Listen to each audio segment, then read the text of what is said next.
오늘 본문은 예수님이 성천하시기 전에 마지막으로 제자들에게 당부하시는 내용입니다. 예수님은 십자가를 지시기 전에도 제자들에게 당부의 말씀을 하셨죠. 그때는 어떤 당부의 말씀을 하셨습니까?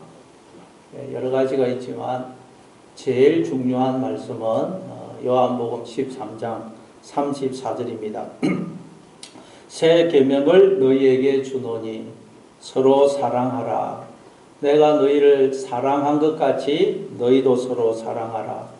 너희가 서로 사랑하면 이로써 모든 사람이 너희가 내 제자인 줄 알리라. 사람은 죽기 전에 가장 중요한 말을 하기 마련입니다. 그런데 예수님은 십자가에 달려 죽으시기 전에 무슨 말씀을 하셨느냐? 무슨 당부를 하셨느냐? 서로 사랑하라 라고 당부하셨습니다. 그러니까 여러분, 우리는 사랑만 하면 된다는 것입니다. 사랑만. 그러면 나머지는 주님이 다 알아서 책임져 주신다는 것입니다. 그런데 어떻게 사랑하라고 그럽니까? 내가 너희를 사랑한 것 같이 너희도 서로 사랑하라. 그럼 주님은 어떻게 우리를 사랑하셨죠? 끝까지의 사랑으로 우리를 사랑하셨습니다. 요한복음 13장 1절입니다. 유월절 전에 예수께서 자기가 세상을 떠나 아버지께로 돌아가실 때가 이른 줄 아시고 세상에 있는 자기 사람들을 사랑하시되 끝까지 사랑하시니라. 예수님은 끝까지 우리를 사랑하십니다. 이 말은 우리가 어떤 모습이든 어떤 죄를 지었든 지금까지 어떤 삶을 살았든 그것과 상관없이 우리를 사랑하고 계신다는 말씀입니다. 그럼 어떤 사랑으로 우리를 끝까지 사랑하실까요? 바로 당신의 생명을 주시는 사랑으로, 당신의 전부를 주시는 사랑으로 끝까지 영원토록 우리를 사랑하신다는 것입니다. 주님이 우리를 사랑하시는 이 사랑으로 우리도 서로 사랑하라는 것입니다. 이게 주님이 십자가를 지시기 전에 우리에게 당부하신 말씀입니다. 그러나 우리는 이런 사랑으로 사랑을 한다는 것이 불가능하다는 것을 알게 됩니다. 절대 우리는 이 사랑으로 사랑할 수가 없습니다. 그래서 예수님이 성령으로 우리 안에 들어오신 것입니다. 우리를 통해서 주님이 이 사랑을 하시려고. 그러니까 나는 죽고 주님이 나를 사실 때에만 우리는 이 사랑을 할 수가 있습니다. 안 그러면 불가능합니다. 자, 그러면 이제 주님이 성천하시기 전에, 이제 제자들을 이제 영원히 떠나시기 전에 마지막으로 당부하시는 내용은 뭘까요? 마지막으로 우리를 떠나시면서 당부하시는 내용, 또 제일 중요한 내용이겠죠. 자, 무엇을 예수님이 우리에게 당부하시는지 살펴보도록 하겠습니다. 6절입니다. 오늘 보면 6절 같이 읽습니다. 시작. 그들이 모였을 때에 예수께 여쭈어 이르되 주께서 이스라엘 나라를 회복하심이 이때이니까 하니. 자, 앞에서 예수님은 제자들에게 예루살렘을 떠나지 말고 내게서 들은 바 아버지께서 약속하신 것을 기다리라. 그러면 너희가 맨날이 못 되어서 성령으로 세례를 받게 될 것이다. 그렇게 말씀하셨죠. 예루살렘을 떠나지 말아라. 즉 예수님 믿는다고 핍박이 있고 여러 가지 어려움, 문제, 환란이 있는 곳, 그래서 도망가고 싶고 외면하고 싶고 떠나고 싶은 그곳을 떠나지 말고 오직 하나님만 바라보고 믿고 의지하면서 살라는 것입니다. 그러면 언젠가는 성령으로 세례를 받게 된다는 것입니다. 생각이 바뀌고 말이 바뀌고 행동이 바뀌고 삶이 바뀌게 되어 있다는 것입니다. 눈이 열려서 하나님 나라를 보게 되고 하나님 나라를 살게 된다는 말씀입니다. 자, 예수님이 이 말씀을 하셔서 계속. 그랬더니 제자들이 무슨 질문을 하느냐? 주님, 이스라엘 나라를 회복하심이 이때입니까? 지금입니까? 이렇게 질문을 해요. 이 이스라엘 나라, 우리나라를 독립시켜 주실 것이 이제 지금 우리나라를 독립시켜 주실 것입니까? 이 질문을 합니다. 왜 이 질문을 하는 것일까요? 이스라엘 백성이라면 누구나 할 것 없이 뼈에 사무친 소원이 바로 나라의 독립이었기 때문입니다. 우리나라가 일본의 식민 지배를 약 35년간 받았는데 그 당시 우리나라 국민이라면 누구나 할 것 없이 뼈에 사무친 소원이 나라의 독립이었습니다. 근데 유대민족은 600년, 700년을 나라를 잃고 지금 다른 나라의 지배를 받고 있습니다. 북쪽 이스라엘은 BC 722년에 아수르한테 망하고 남쪽 유다는 BC 586년에 바벨론에 망하고 남은 사람들은 포로로 끌려갑니다. 그리고 70년 뒤에 다시 이제 귀환을 하죠. 그리고 그 뒤에 독립운동이 일어나서 잠깐 나라를 찾은 적이 있었지만 곧 나라를 잃어버리고 지금 600년, 700년 동안을 나라를 잃어버린 채 다른 나라의 지배를 받고 있습니다. 그러니 얼마나 많은 박해와 멸시와 서러움을 겪었겠어요. 그래서 유다 백성들은 남녀노소 할 것 없이 뼈에 사무친 소원이 우리는 언제 나라의 주권을 회복하여 당당하고 자유롭게 살 수 있을까 하는 것이었습니다. 여러분 6.25 이후에 50년대 60년대 우리나라는 소원이 뭐였죠? 어떻게 하면 우리도 잘 살 수 있을까 하는 것이 우리 국민의 모든 국민의 뼈에 사무친 소원 아니었습니까? 그래서 60년대는 대학을 나와도 일할 데가 없어가지고 그 당시 많은 청년들이 그 독일의 강부와 간호사로 일하러 갔습니다. 그때 독일은 광산을 폐쇄해야 될 상황이었습니다. 자국 국민들은 그 막장 일이라 해서 탄광 일을 안 하고 그래서 유고슬라비아, 터키, 아프리카 등지에서 많은 노동자를 데려왔지만 그들은 게을러서 생산성이 너무 낮았습니다. 그런데 한국에서 온 강부들이 투입이 되면서 생산량이 엄청나게 높아지자 언론이 대대적으로 보도를 하면서 이렇게 근면한 민족은 처음 봤다. 이들에게는 월급 120달러와 보너스까지 줘야 된다 하는 여론이 일었습니다. 그리고 한국에서 온 간호사들도 얼마나 성실하게 일을 하는지 모릅니다. 그곳의 간호사들은 야간에는 일을 안 하려고 그러는데 우리나라에서 간 간호사들은 불평 없이 좋다고 그냥 일을 할 뿐만 아니라 사람이 임종을 하면 마치 자기 가족이 죽은 것처럼 울면서 염을 하는 것을 보고 그 사람들이 감동을 받게 됩니다. 그리고 일을 하는데 너무 일을 지혜롭게 잘하고 주사를 놔도 안 아프게 주사를 놔줘요. 다친 환자가 오면 몸에 그냥 온몸에 피가 묻는데도 아랑곳하지 않고 환자를 치료해 줍니다. 심지어 위급한 환자가 오니까 자기 피를 수혈을 해주면서 치료를 했다고 그래요. 그래서 독일 언론에서 이들은 간호사가 아니고 천사다. 동양에서 천사들이 왔다라고 대대적인 보도를 했습니다. 그래서 서독에서 이런 나라의 대통령을 우리가 한번 우리나라에 초청을 해야 된다. 여론이 일어가지고 서독에서 우리나라 대통령을 초청을 했습니다. 그래서 우리나라 역사상 처음으로 대통령이 외국을 방문하게 됩니다. 그런데 타고 갈 비행기가 없어가지고 그 서독에서 보내준 비행기를 타고 갔습니다. 가니까 독일의 대통령과 총리가 마중을 나와요. 환영을 합니다. 그리고 그 리셉션 장소에 가니까 이제 뭐 탄광에서 일을 하다가 씻지도 못하고 얼굴이 새까맣게 된 강부들, 우리나라에서 간 강부들, 간호사들이 앉아서 이제 박정희 대통령의 연설을 듣는데 이거 어쩌고 돼서 훌쩍훌쩍 우는 소리가 나고 대통령도 연설하다가 울고 누가 대통령님 우리는 언제 잘 살 수 있습니까? 그랬대요. 그러니까 전부 다 부둥켜 안고 울었다는 것입니다.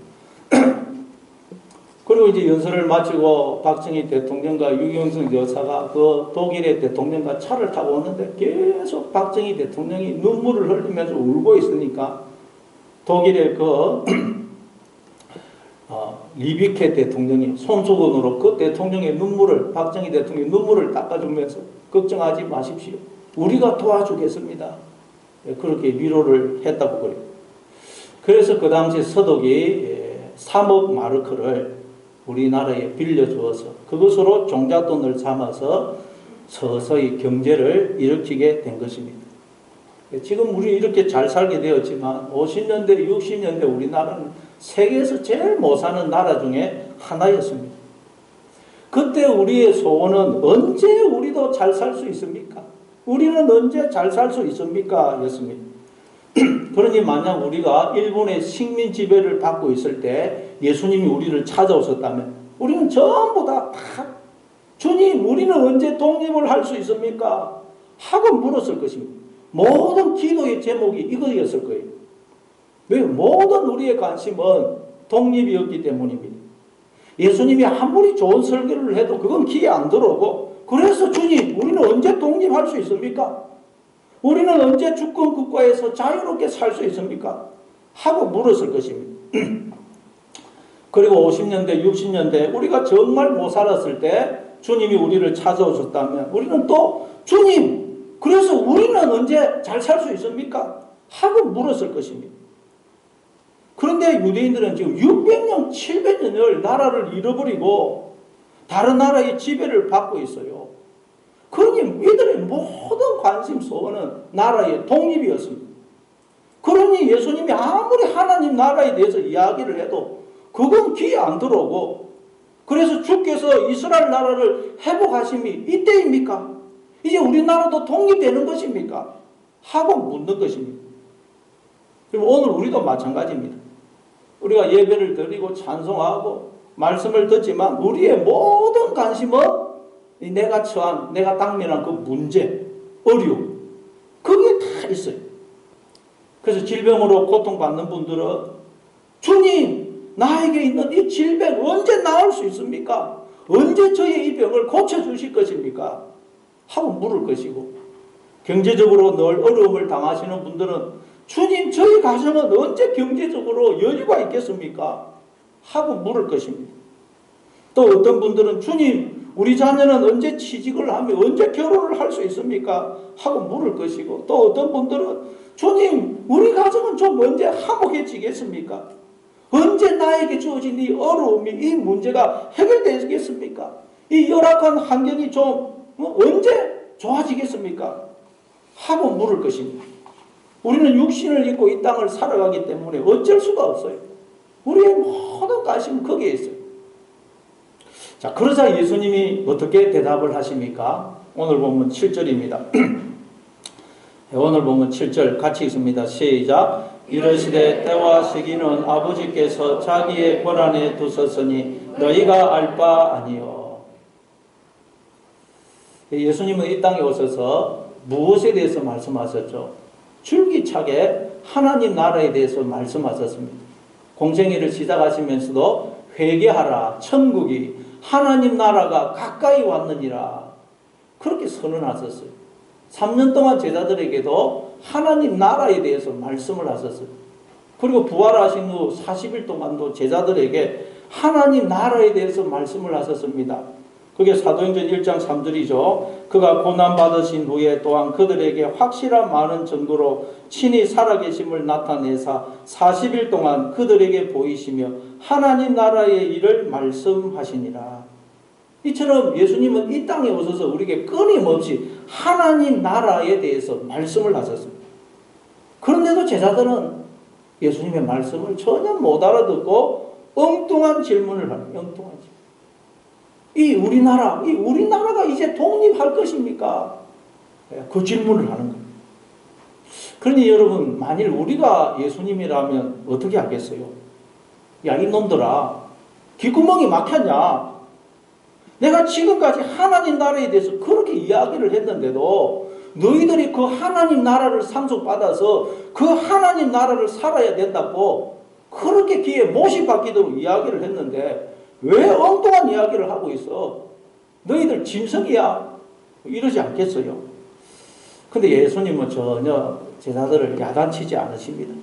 어휴, 저것들 언제 철드나? 그러시지도 않으세요. 만약 예수님이 그러신다면 우리는 예수님 앞에 나오지 못할 것입니다. 왜냐하면 이 제자들의 모습이 바로 우리의 모습이기 때문입니다. 그런데 예수님은 전혀 실망하거나 야단을 치지 않으시고 제자들에게 아주 친절하게 또 부드럽게 대답을 해 주십니다. 때와 시기는 아버지께서 자기의 권한에 두셨기 때문에 그것을 아는 것은 너희의 것이 아니다 라고 말씀을 하세요. 자, 여기서 우리가 깨닫게 되는 건 뭐죠? 우리는 무엇이든지 기도해야 된다는 사실이에요. 무엇이든지 기도해야 돼요. 지금 먹을 것이 없다. 그러면 하나님께 먹을 것을 달라고 기도해야 됩니다. 자녀 등록금이 없다. 그러면 하나님께 기도해야 됩니다. 질병에 걸렸다. 그러면 병에서 낫게 해달라고 기도해야 됩니다. 사업이 어렵다. 그러면 그걸 놓고 기도해야 됩니다. 사도 바울도 몸에 있는 가시를 제거해달라고 3번이나 기도를 했습니다. 우리는 무엇이든지 하나님 앞에 간구해야 됩니다. 기도함으로 그 문제를 하나님께 맡게 됩니다. 그리고 여러분 우리는 그렇게 기도하면서 하나님이 어떤 분이신지를 알게 되는 것입니다. 기도하다 보면 그렇지. 하나님이 나의 아버지가 되시고 남편이 되시고 주인이 되시고 왕이 되시고 목자가 되시지. 그러니 나는 모든 것을 하나님께 다 맡기고 하나님의 다스리심과 인도하심에 순종하기만 하면 되지 하는 걸 알게 됩니다. 그래서 우리가 기도하다 보면 점점 하나님의 뜻을 알게 되고 그래서 이제 그 하나님의 뜻에 순종하려고 하게 되는 것입니다. 그리고 목적은 영혼 구원이에요. 목적은 하나님과의 관계를 회복해서 영생의 삶을 사는 것입니다. 하나님 나라를 사는 것입니다. 그러면 우리에게 있는 모든 문제는 하나님이 하나님의 때에 하나님의 방법으로 다 해결해 주신다는 겁니다. 여기서 때와 시기는 아버지께서 자기의 권한에 두셨다 하는데 때라는 것은 헬라어로 크로노스고 시기는 헬라어로 카이로스입니다. 크로노스라는 것은 그냥 흘러가는 시간. 우리가 의식을 하든 의식을 하지 않든 계속 시간이 흘러가고 있죠. 이게 크로노스입니다. 크로노스. 근데 카이로스는 특별한 사건과 관련된 시간. 특별한 사건과 관련된 시간. 흘러가는 시간 중에서 나에게 의미 있게 다가온 시간. 특별한 의미가 있는 시간을 카이로스라고 그래요. 우리가 인생을 살아가다 보면 그런 카이로스적 시간이 많죠. 우리가 학교에 입학을 했다. 내가 가고 싶은 회사에 이제 취직이 됐다. 그러면 그 카이로스입니다. 결혼을 했다. 병에서 고침을 받았다. 아이가 태어났다. 승진을 했다. 또 주님을 만났다. 그리고 앞으로 주님이 재림하신다. 이런 모든 시간은 카이로스입니다. 그런데 그때와 시기는 하나님의 권한이고 그걸 아는 것은 우리의 것이 아니라고 말씀해요. 그러니까 여러분 질병에서 고침받는 것, 나에게 주어진 여러 가지 현실적인 어려운 문제가 해결되는 것, 믿지 않는 가족이 예수님 믿는 것, 그것은 하나님이 하나님의 때에 하나님의 방법으로 해결해 주신다는 것입니다. 하나님이 요셉의 인생을 향한 하나님의 뜻과 계획을 보여주시죠. 그리고 요셉을 향한 하나님의 뜻과 계획을 이루기 위해 하나님은 어떻게 하십니까? 요셉을 애굽의 노예로 팔려가게 하십니다. 말도 안 통하고 아는 사람 한 사람도 없는 먼 타국에 노예로 팔려갈 때 요셉이 얼마나 두렵고 불안했겠어요. 그러니 요셉이 얼마나 기도했겠습니까? 요셉의 기도 제목은 오직 한 가지. 하나님 제발 집에 돌아가게 해주세요. 그 기도였을 거예요. 끌려가면서도 거기 가서 노예 생활하면서도 하나님 제발 집에 돌아가게 해주세요. 근데 하나님 요셉에게 어떻게 하십니까? 집에 돌아가기는커녕 억울한 누명을 쓰고 감옥에 들어가게 하세요. 왕의 제수들이 갇히는 감옥, 왕의 특별 사면이 없으면 나올 수가 없는 감옥에 들어가게 하세요. 근데 요셉은 노예인 주제에 주인의 아내를 겁탈하려는 제목으로 감옥에 들어갔으니 그건 무기징역이에요. 절대 나올 수가 없습니다. 죽을 때까지 감옥 안에서 살아야 돼요. 그러니 요셉이 그 감옥에 들어갈 때 얼마나 그냥 낙심이 됐겠어요. 하늘이 무너지는 느낌이었을 것입니다. 믿음이 흔들렸을 거예요. 그냥 믿음이. 그렇지만 의지할 때는 하나님밖에 없으니 하나님께 하나님 이 감옥에서 나가게 해주세요. 집에 돌아가게 해주세요. 기도했을 거예요. 모든 기도의 제목이 그거 아니겠어요? 같이 감옥에 갇힌 바로의 술 맡던 관원장에게도 꿈을 해석해 주고는 나는 억울한 누명을 쓰고 감옥에 들어왔으니 당신이 잘 되시거든 저의 사정을 바로왕에게 이야기해 주어서 나를 이 감옥에서 좀 나가게 해주시오 부탁을 합니다. 그렇지만 술 맡은 관원장은 감옥에서 나가게 되자 요셉을 잊어버립니다. 그냥 소식이 없고 상황이 나아지는 것이 없습니다. 요셉의 모든 관심은 하나님 저는 언제 이 감옥에서 나갈 수 있습니까? 였어요. 오로지 이 기도 제목을 놓고 기도했을 것입니다. 그렇지 않겠어요? 억울한 누명을 쓰고 한 번 들어가면 못 나오는 그 감옥에 들어갔는데 모든 기도의 제목이 이거 아니었겠어요? 그런데 때와 시기는 하나님의 권한으로 하나님이 하나님의 때에 하나님의 방법으로 요셉을 애굽에서 나오게 하시는 것입니다.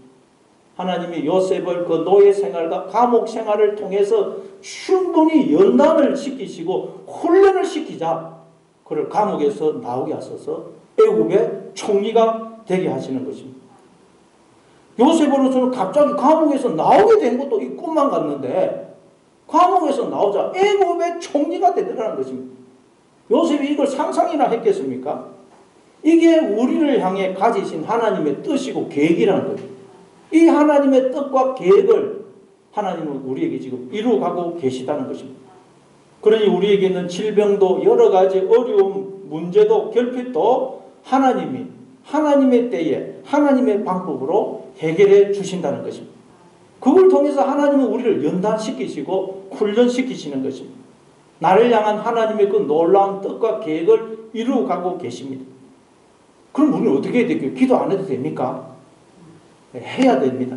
우리에게 있는 여러 가지 어려움과 문제를 놓고 기도해야 됩니다. 왜냐하면 하나님이 기도하라고 우리에게 그런 어려움을 허락하시는 것입니다. 하나님 앞에 나오라고 하나님 외에는 믿고 의지할 것이 없음을 알고 하나님만 믿고 의지하는 자가 되라고 우리에게 여러 가지 문제와 어려움과 환난과 결핍과 부족을 허락하시는 거예요. 하나님만 믿고 의지하는 자가 되라고. 여러분 아무 문제 없고 건강하고 자식들 다 잘 자라고 경제적으로 여유가 있고 그러면 누가 하나님 앞에 나오겠어요? 하나님 앞에 나올 이유가 없는데 하나님을 찾고 하나님 앞에 나오라고 끊임없이 우리에게 여러 가지 어려움, 고난, 질병, 환난을 허락하시는 것입니다. 그래서 그것 때문에 하나님 앞에 나오면 하나님만 믿고 바라보고 의지하는 자가 되면 나머지는 하나님이 알아서 다 해결해 주신다는 것입니다. 다 하나님이 책임져 주신다는 것입니다.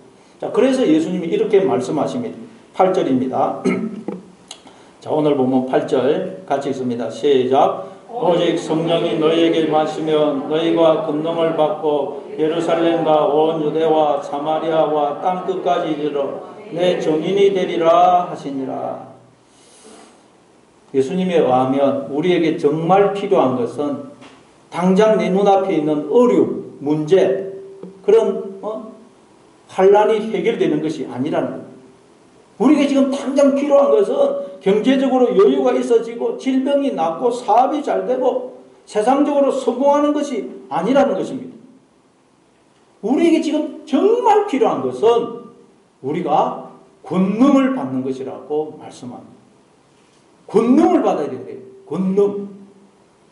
그리고 이 권능은 오직 성령이 임할 때만 받게 된다는 거예요. 이 권능을 받아야 된다. 우리에게 필요한 것은. 그럼 여러분 이 권능은 어떤 권능이겠어요?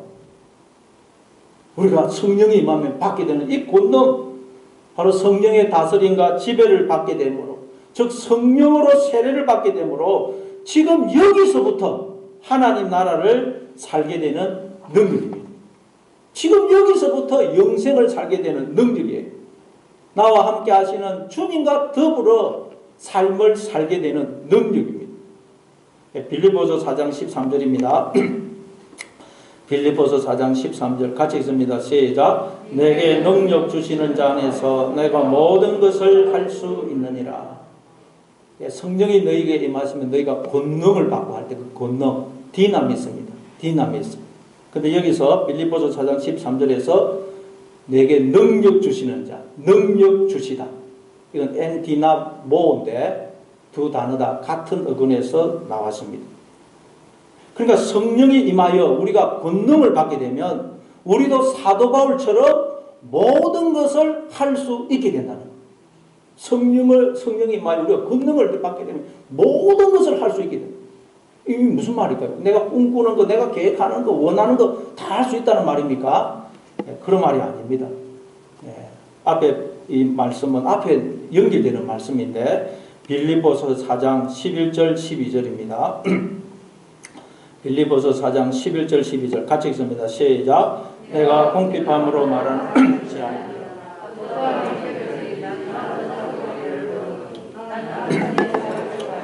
풍부에 처할 줄도 알아. 모든 일 곧 배부름과 배고픔과 풍부와 궁핍에도 처할 줄 아는 일체의 비결을 배우노라.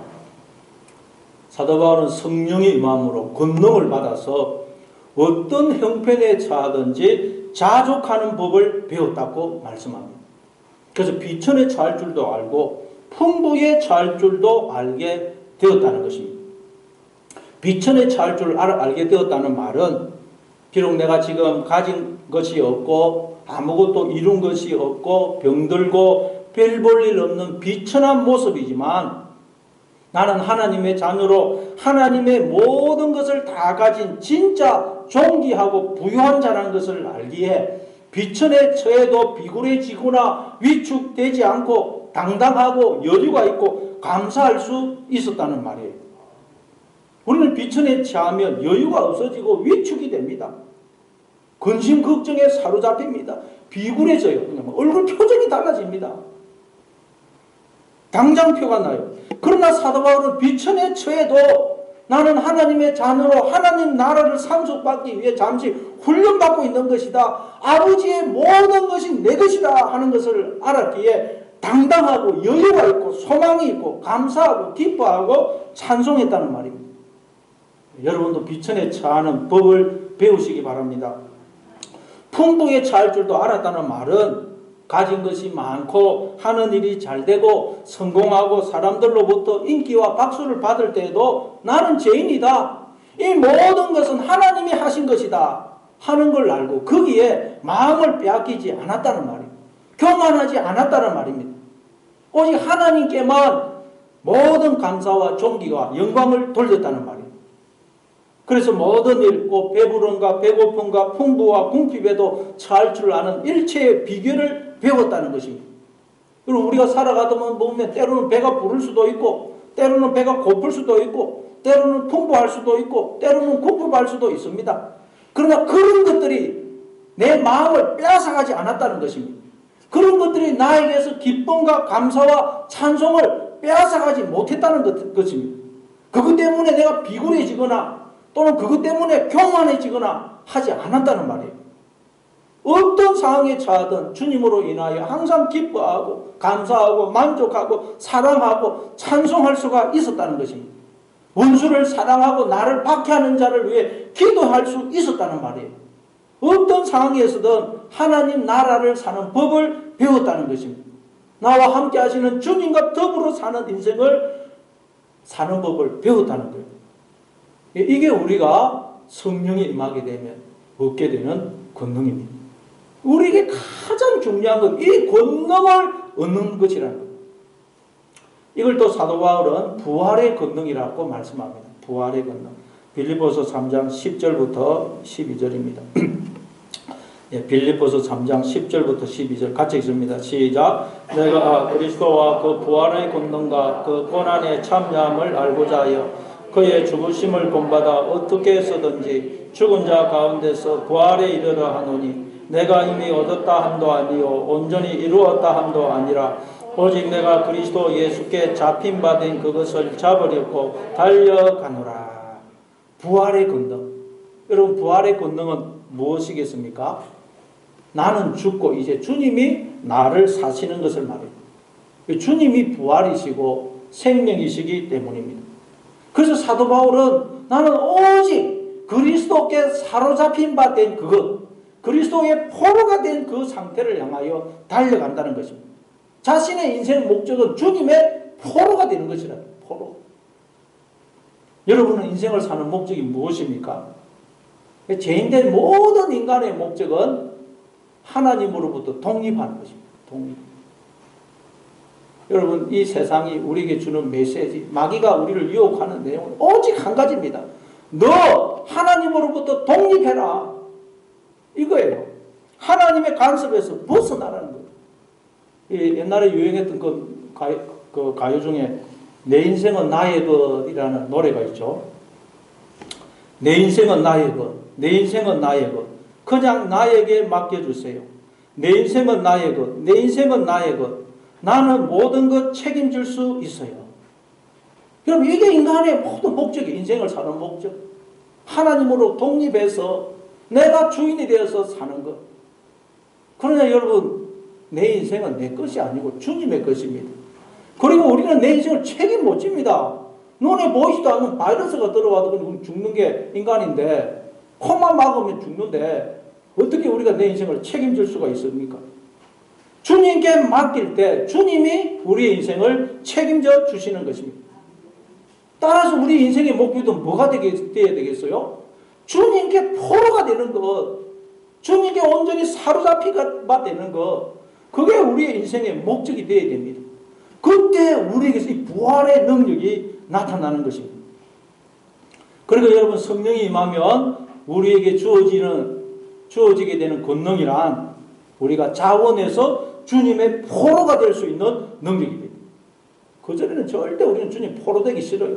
어떻게 해서든 독립하고 싶어요. 그런데 성령이 임하면 이제는 주님의 포로가 되고 싶어요. 주님 손에 온전히 붙들린 지팡이가 되고 싶어요. 나는 약해지고 죽고 싶고 주님이 나를 사시게 하고 싶어요. 그 능력이 생긴다는 거예요. 죄인된 인간들은 끊임없이 강해지려고 그러고 높아지려고 그러고 자기를 드러내려고 그러고 증명을 하려고 그러고 이 나의 육이 그냥 살려고 그럽니다. 그러나 그러면 주님이 내 안에서 역사하실 수가 없습니다. 나는 약해지고 죽을 때 주님이 내 안에서 나를 통해서 역사하실 수가 있습니다. 그런데 성령이 임하면, 성령으로 세례를 받게 되면 내가 약해지고 죽을 수 있는, 주님 손에 온전히 붙들린 지팡이가 될 수 있는 능력을 얻게 된다는 것입니다. 그래서 여러분, 성령이 임하면 뭐 어떻게 하겠어요? 우리를 십자가로 끌고 가가지고 우리의 옛자를, 육을 십자가에 못 박아 죽여버려요. 계속 우리의 이 육을, 자를 십자가에 못 박아 죽이는 것입니다. 하나님이 여러분 나중에 야곱을 어떻게 하십니까? 끝까지 하나님 앞에 항복을 안 하고 하나님의 포로가 되어야 되는데 안 하니까 야복강가에서 한두 배를 치버리죠. 고관절이 어긋난 것입니다. 고관절. 서 있을 수도 없고 불구자가 된 것입니다. 약하게 지고 죽은 것입니다. 여기. 그랬더니 이 야곱이 드디어 성령의 권능을 받게 돼요. 전에는 형 에서라 그러면 꼴도 보기 싫고 너무 믿고 저 형 에서만 없으면 내가 살만할 텐데 그랬어요. 그런데 이제는 마음이 바뀌어버렸어요. 형에서가 너무 고맙고 감사하고 미안하고 불쌍한 거예요. 성령의 권능이 많으니까. 그래서 형에서를 찾아가지고 땅에 7번 절을 하고 제가 형님의 얼굴을 보니까 하나님의 얼굴을 보는 것 같습니다. 그럼 저는 형이라고 하면 쳐다보기 싫었는데 이제 막 성령의 권능이 많으니까 형에서를 보니까 너무 그냥 고맙고 감사하고 미안하고 불쌍한 것입니다. 이게 성령의 권능입니다. 사도 바울에게는 몸에 가시가 있었습니다. 몸에 가시, 스콜로, 긴 쇠꼬챙이라는 뜻입니다. 긴 쇠꼬챙이가 몸속에 들어있으니 뭐 움직일 수도 없고 손도 제대로 쉴 수가 없어요. 그래서 하나님 앞에 이 가시를 제거해 달라고 3번이나 간구합니다. 그랬더니 하나님이 뭐라고 대답하십니까? 고린도후서 12장 9절입니다.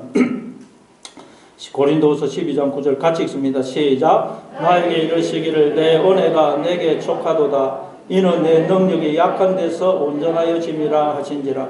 그러므로 도리어 크게 기뻐함으로 나의 여러 약한 것들에 대하여 자랑하리니 이는 그리스도의 능력이 내게 머물게 하려 함이라.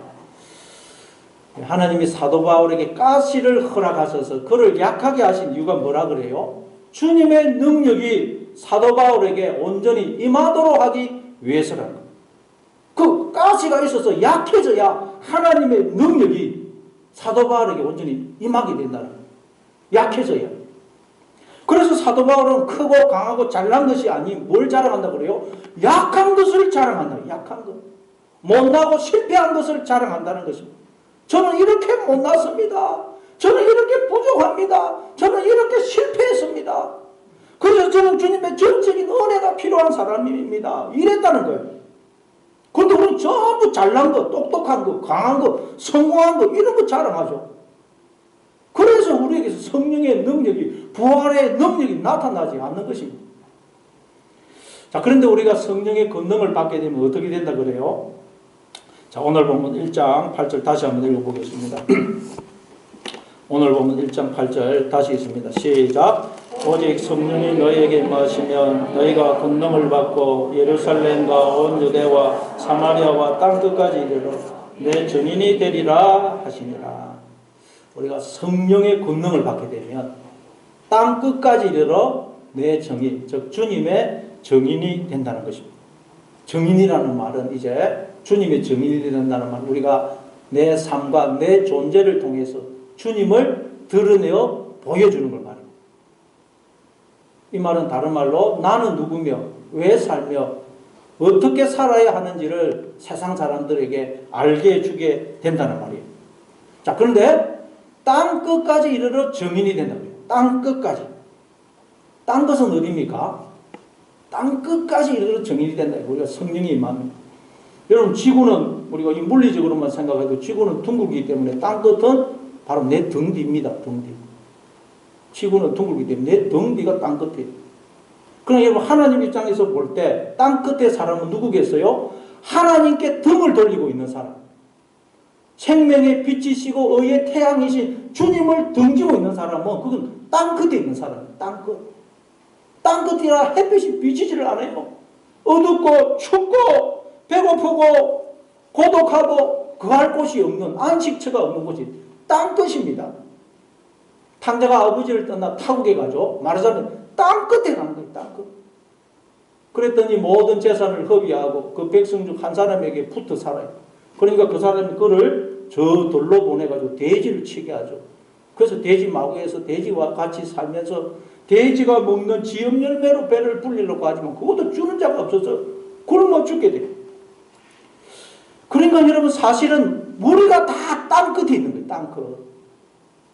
하나님께 시선을 두지 않고 하나님의 음성에 귀를 기울이지 않으면 우리는 땅 끝에 있는 거예요. 땅 끝. 모든 인간이 다 땅 끝에 있어요. 하나님을 등지면 땅 끝입니다. 이사야 46장 3절 4절입니다. 이사야 46장 3절 4절 같이 읽습니다. 시작. 야곱의 집이여 이스라엘 집에 남은 모든 자여 내게 들을지어다. 태에서 태어남으로부터 내게 안겼고 태에서 남으로부터 내게 업힌 너희여 너희가 노년에 되기까지 내가 그리하겠고 백발이 되기까지 내가 너희를 품을 것이요 내가 지었은즉 내가 업을 것이고 내가 품고 구하여 내리라. 우리는 다 아버지 품 속에, 아버지 사랑 속에 있어요. 그런데 그걸 등을 돌려서 그걸 깨닫지 못하고 있으면 그 사람은 다 땅 끝에 있는 땅 끝. 그래서 어둡고 춥고 목이 마르고 외롭고 고독하고 마음이 그 무엇으로도 채워지지를 않는 것입니다. 왜 그렇다고요? 땅 끝에 있기, 땅 끝. 땅 끝이면 뭐예요? 땅이 끝이고 벼랑 아닙니까? 땅 끝. 우리가 다 땅 끝에 있는 자들이에요. 모든 인간은 다 땅 끝에 있어요. 하나님을 떠나. 그래서 예수님이 땅 끝에 있는 우리를 찾으려고 땅 끝으로 우리를 찾아오신 거예요. 예수님이 땅 끝까지 찾아오신 거예요. 그러니 이제 우리도 땅 끝에 있는 자들에게, 땅 끝에 있는 자들에게, 즉 아버지 품 속에 있고 아버지 사랑 속에 있으면서도 그걸 깨닫지 못하는 자들에게 찾아가서 그걸 깨닫게 해주어 그들을 아버지 집으로, 아버지 품으로, 아버지 사랑 안으로 들어오게 해줘야 됩니다. 그게 주님의 정인이에요. 그러니까 여러분, 우리 교회는 땅 끝에 있는 사람들을 찾아가서 그들에게 하나님의 사랑을 전해주는 땅끝의 교회가 되어야 돼요. 땅끝 교회가 되어야 됩니다. 땅끝 교회. 우리의 가정이 땅끝 가정이 되어야 됩니다. 땅끝에 있는 자들에게 주님의 사랑으로 품고 사랑하는 땅끝 가정이 되어야 돼요. 우리는 다 땅끝 그리스도인이 되어야 됩니다. 땅끝에 있는 자들을 찾아가서 하나님의 사랑을 전해주는 땅끝 그리스도인이 되어야 됩니다. 땅끝. 또한 여러분, 우리가 마음으로 내가 지금 등을 지고 있다. 그 사람 마음으로 문을 닫고 있다. 그럼 그 사람은 나한테 지금 땅끝에 있는 땅끝. 그 사람을 찾아가서 우리가 사랑을 해주고 내가 잘못한 것이 있으면 용서를 빚어야 됩니다. 빚어야 됩니다. 그게 여러분 땅끝까지 그리스도의 증인이 된다는 말씀이에요.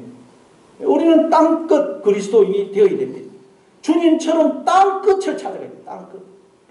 우리 교회가 땅끝 교회가 되고 우리 모든 가정이 땅끝 가정이 되고 우리 모두가 땅끝 그리스도인이 될 수 있는 저와 여러분이 되기를 바랍니다. 우리 한번 말씀